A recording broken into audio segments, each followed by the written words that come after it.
How much of what you think you know about history's most famous queen is actually just 2,000-year-old gossip? When we hear the name Cleopatra, a specific image immediately pops into our heads: the ultimate femme fatale, a woman who leveraged her beauty to bend the most powerful men in the world to her will. Hollywood blockbusters and modern pop culture have reinforced this image of a seductress who relied on her charm to secure her throne.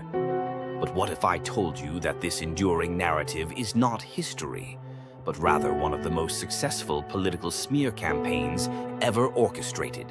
To find the real Cleopatra, we have to move past the superficiality of ancient propaganda. Cleopatra VII was not just a queen of Egypt. She was a polyglot who spoke numerous languages, including native Egyptian, which none of her predecessors in the Greek-descended Ptolemaic dynasty had bothered to learn. She was highly educated in mathematics, astronomy, and rhetoric. She did not just sit on a throne. She actively managed Egypt's economy during a time of immense volatility, engaging directly in trade and diplomacy. So why does the seductress label stick so stubbornly? Because the people who wrote the history books were the Romans, and the Romans had a massive problem with Cleopatra. Rome was a strictly patriarchal society that found the idea of a powerful, independent female ruler absolutely intolerable.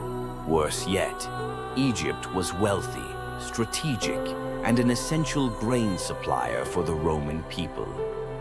When Julius Caesar and later Mark Antony formed alliances with her, it was a political disaster for their rivals in Rome.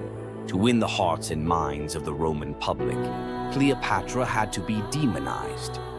They could not admit that she was a brilliant political strategist who was consistently outmaneuvering Roman senators. Instead, they spun a narrative about a dangerous foreign temptress who cast a spell over their generals, causing them to neglect their duties to the Republic.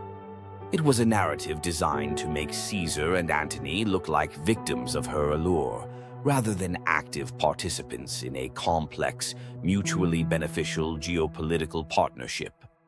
Her relationships with Caesar and Antony were almost certainly calculated alliances aimed at ensuring the survival of her dynasty and the sovereignty of Egypt. She was a master of realpolitik, navigating the deadly waters of Roman civil war with unparalleled skill. She knew that Egypt could not stand alone against the might of Rome, so she did the next best thing. She aligned herself with its most powerful men.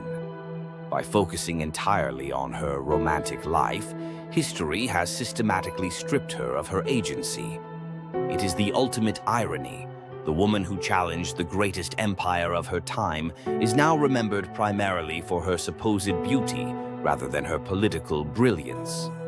When we look past the Roman propaganda, we find a ruler who was far ahead of her time. Please subscribe to this channel for more deep dives into the forgotten truths of history.